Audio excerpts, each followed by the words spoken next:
di masa kecil Habib Hussein, beliau ini Al-Habib Hussein bin Abu Bakar Al-Aidrus, yakni di masa kecilnya memang sudah memiliki satu keanehan, keunikan dalam halnya beliau, yakni diantaranya pada saat itu ketika ibundanya sedang memerintah atau meminta Habib Hussein untuk mengambilkan beberapa karung yang mana isinya daripada benang-benang yang untuk dikerjakan menjadi proses kain. Akan tetapi setiap ibundanya meminta tolong kepada Habib Hussein untuk mengambilkan karung tersebut yang berisikan benang.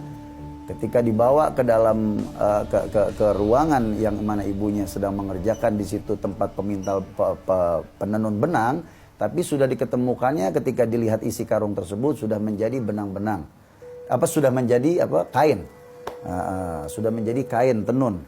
Dari yang tadinya ibunya mengetahui bahwa karung tersebut isinya benang, ketika Habib Hussein diminta untuk mengambil daripada isi benang yang ada di dalam karung tersebut ke hadapan ibunya, ketika ibunya melihat bahwa isi benang tersebut atau isi karung tersebut yang berisikan benang sudah menjadi kain-kain tenun, sehingga ibunya merasa heran, kagum, takjub, dan itu sudah sering kali kejadian tersebut dibuktikan dengan ibunya, sehingga ibunya pergi menanyakan kepada masyayikh, ulama-ulama saleh pada masa itu untuk menceritakan kejadian-kejadian tersebut kepadanya, sehingga masyayikh tersebut di masa itu bahwa mengasih kabar bahwa Al-Habib Hussein atau anak kandung daripada ibu tersebut memiliki kedudukan magam yang tinggi di sisi Allah Subhanahu wa taala, sehingga setelah mendapatkan jawaban dari para masyayikh ulama saleh di masa itu bahwa ibunda tercinta daripada Al-Habib Hussein bin Abu Bakar Al-Aidrus semakin berhati-hati untuk menyikapi hal tersebut kepada Al-Habib Hussein bin Abu Bakar Al-Aidrus. Al-Habib Hussein bin Abu Bakar Al-Aidrus yang kita sudah ketahui umumnya beliau hidup di masa, kalau hitungan Masehinya 1600 sampai 1700 Masehi. Ya tentunya pada masa itu setelah era masanya Wali-Wali Songo ya. Adapun para masyayikh guru-gurunya Habib Hussein bin Abu Bakar Al-Aidrus di Hadramut yang beliau mengemban ilmu umumnya yang memang ada, yang kita belum ketahui, belum tercatat kepada kita para masyayikh gurunya, tapi yang mu'tamad insyaallah guru beliau di antara salah satunya ialah Sahib Ratib Al-Habib Abdullah bin Alwi Al-Haddad. Ketika Habib Hussein meminta restu atau doa izin dari ibundanya untuk bisa diperkenankan diberi izin untuk berlayar atau berdakwah ke bumi Nusantara ini, ibundanya mengizinkan, merestui dan meridhoinya, bahkan mendoakan. Akan tetapi ibundanya menitip untuk mendampingi. Pada saat itu memang umur Habib Hussein sangat belia, dan ibundanya menitipkan kepada seorang pamannya yang pada saat itu sudah berumur, kepada Sayyid Al-Habib Abdullah bin Ahmad Al-Aidrus,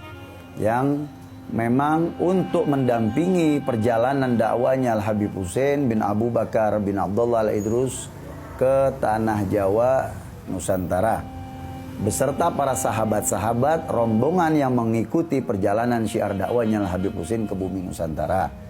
Hingga di era 1600 atau 1700 Masehi pada saat itu berangkatlah perjalanan dakwah Al-Habib Hussein beserta paman dan rombongannya. Yang pertama kali beliau mendarat atau menghampiri, berhenti di satu negeri Gujarat, bertepatan di kota Surati, yang pada saat itu kota tersebut atau negeri tersebut memang sedang dilanda paceklik atau kemarau panjang.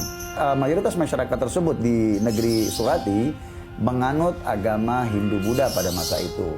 Sehingga sekian lama negara atau kota tersebut, kampung tersebut dilanda paceklik, kemarau panjang.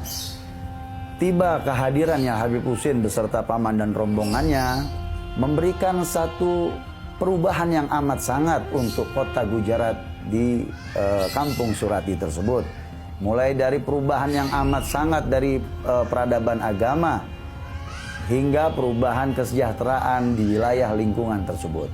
Sehingga masyarakat yang dilanda kemarau paceklik panjang Dengan kehadiran Habib Husin, dengan izin Allah keramatnya Habib Husin ditunjukkan, maka diketukkannya, ditancapkannya tongkat yang dibawa oleh Habib Husin kemana tanah di wilayah Kampung Surati yang dilanda paceklik kemarau panjang tersebut, hingga keluar beberapa mata air yang dipukul oleh Habib Husin sangat deras yang luar biasa, sehingga masyarakat Kampung Surati Gujarat tersebut melihat fenomenal tersebut yang amat sangat kagum, heran dan kaget, berikut apresiasinya, sehingga air tersebut sangat bermanfaat untuk ladang pertanian mereka pada saat itu, peternakan mereka pada saat itu, termasuk untuk kebutuhan hidup mereka masyarakat Gujarat pada saat itu. Sehingga dengan keluarnya mata air yang dengan izin Allah berkat Habib Husin menancapkan dengan tongkatnya di tanah tersebut, maka banyak berbondong-bondong masyarakat Gujarat, masyarakat Surati di kampung tersebut yang menganut Hindu Buddha. Sebelumnya banyak yang menganut agama Islam atau bersyahadat dengan Habib Husin bin Abu Bakar al-Idrus hingga memeluk agama Islam. Baik, perjalanan Habib Husin dari Hadramut ke kota Gujarat, ya, Surati, itu tidak lama. Beliau di negeri Gujarat itu tidak lebih dari 3 tahun. Bahkan mungkin ada riwayat yang mengatakan hanya 1 tahun.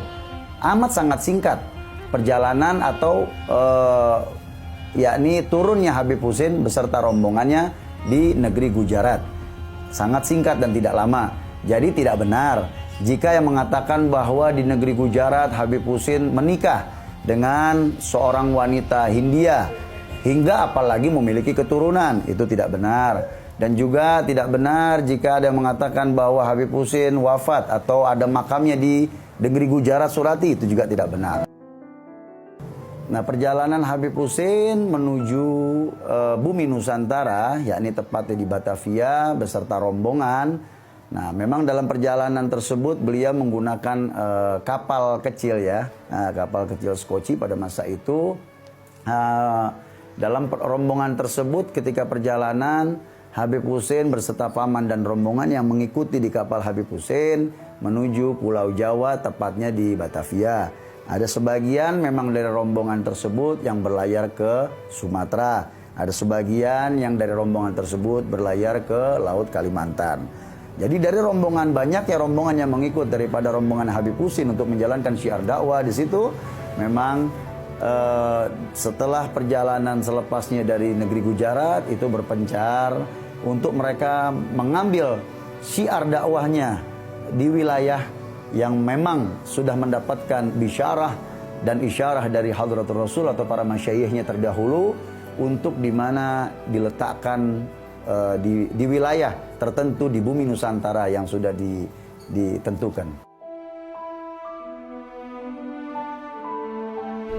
Setelah masuk ke Batavia, di situ Habib Husin bertemu dengan seorang haji yang bernama Abdul Gadir yang tadi kita ceritakan, hingga beliau dijadikan satu pemandu, ya, pentranslate bahasa, penerjemah bahasa Habib Husin, dan mendampingi dakwahnya Habib Husin ke pelosok bumi Batavia atau kampung Batavia, yang mana Haji Abdul Gadir yang sebelumnya kita tidak ketahui namanya diganti namanya oleh Habib Husin menjadi Haji Abdul Gadir.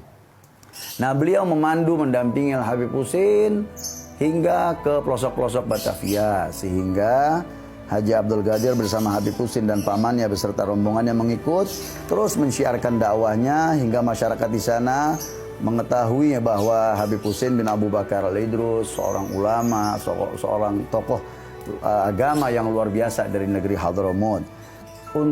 Untuk murid Habib Husin yang kita ketahui yang muktamad ya Haji Abdul Gadir. Ya, Haji Abdul Gadir. Bahkan saya pernah membaca satu buku bahwa Syekh Arsyad Al-Banjari di masa itu beliau lahir dan hidup di masanya Habib Husin bin Abu Bakar al-Idrus. Dan saya pernah mendapatkan kabar bahwa Syekh Arsyad tersebut pernah mengunjungi Pulau Jawa atau negeri Batavia untuk bertemu dan menghadiri taklimnya atau pengajian